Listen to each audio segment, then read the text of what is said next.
Hello, hello, and glad to see you again today with Handle It Handbags. Thanks again for joining in with us. We're so glad that you're here.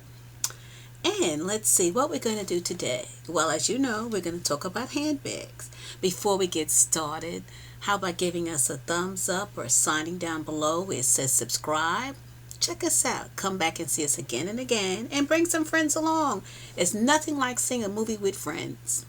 So this is a short movie, so they won't have to stay all day, but it's good. Today we're going to show a new funky handbag, and I'm going to show this to you because I think it's a hot bag. Look at this. This bag is elongated. This is a great bag for a tall lady. I sometimes have tall ladies who say to me, "What about a bag for me?" It's actually a handbag, but it can also be worn as a shoulder bag.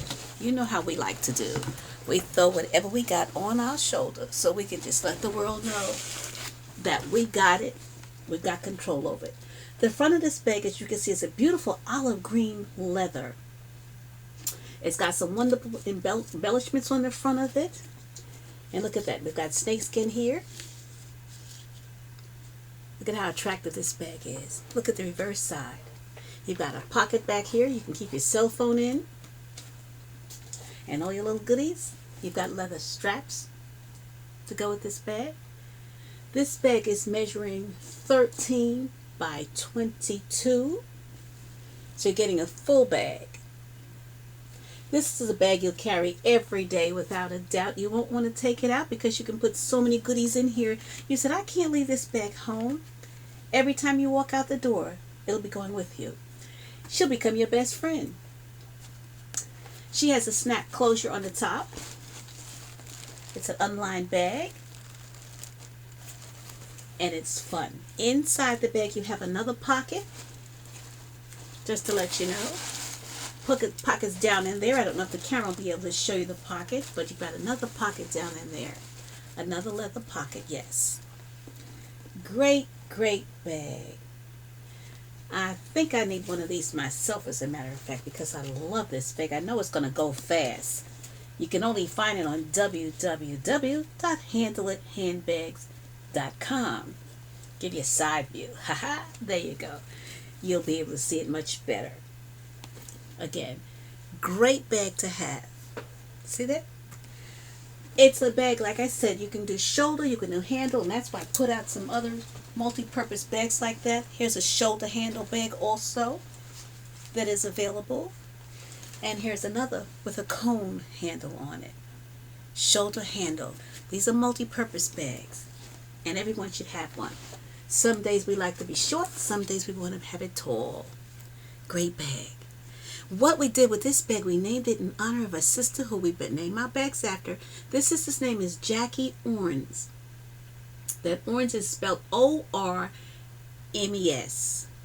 So I hope I'm not destroying her last name. But I'm certainly not destroying the bag that we've named in honor of her. So I'm going to give you just a quick bio, as I usually do, on Jackie. Jackie Orns, actually, when she was born, her name was really Zaida Maven Jackson, and she was born on the 1st of August in 1911 in Pittsburgh, Pennsylvania. Orms, she said she drew and wrote through high school. She was an arts editor for a night from 1929 to 1930. At her high school yearbook, where her earliest efforts as a cartoonist can be seen in the lively character traits of her school students and teachers. So it was during that period that she wrote a letter to the editor of the Pittsburgh Courier, a weekly black newspaper that was published on Saturdays. This correspondence led to her first writing assignment covering a boxing match. But what she really wanted to do was draw. So Orms, her first comic strip, actually Torchy Brown in Dixie to Harlem, first appeared in the Pittsburgh Courier in May 1st, 1937. Her work was not syndicated in the usual sense, but since the Courier had 14 city editions, she was read from coast to coast. The strip starring Torchy Brown was a humorous depiction of a Mississippi teen who found fame and fortune singing and dancing in Cotton Club. It was as though Torchy Brown that Orms became the first black woman to produce a nationally appearing comic strip. The strip ran until April 30th, 1938. Now, she moved to Chicago in 1942. She began writing, occasional articles and briefly a social column for the Chicago Defender, one of the nation's leading black newspapers, a weekly at that time. For a few months at the end of the war, her single-panel cartoon, Candy, about an attractive and wisecracking housemaid appeared in the Defender. The panel ran from March 24th to July 21st in 1945.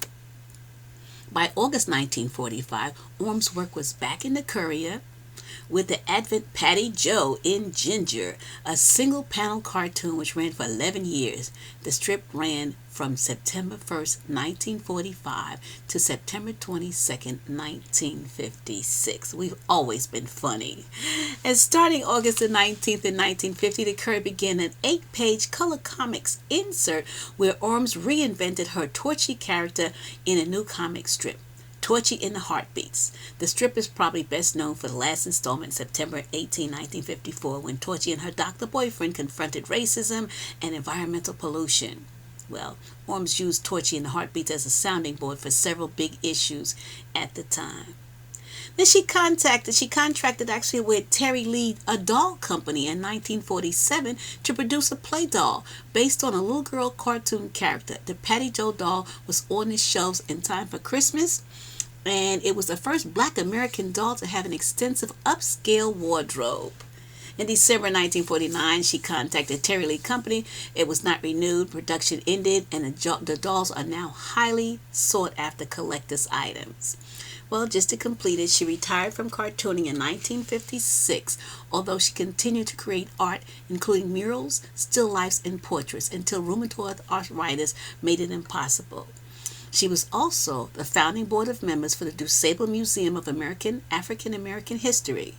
Now, Orms was a passionate doll collector with 150 antique and modern dolls in her collection in Chicago. She died of cerebral hemorrhage in Chicago in December 26, 1985. She was posthumously inducted into the National Association of Black Journalists Hall of Fame in 2014 and was inducted in the Will Eisner Comic Industry, the Eisner Award Hall of Fame as a judge's choice in 2018. Again, I remind us again and again how talented we really are.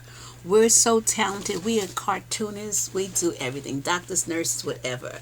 And most of all, we always need a handbag to go with us. Again, this is a creation of handbagz. Wonderful 100% leather always.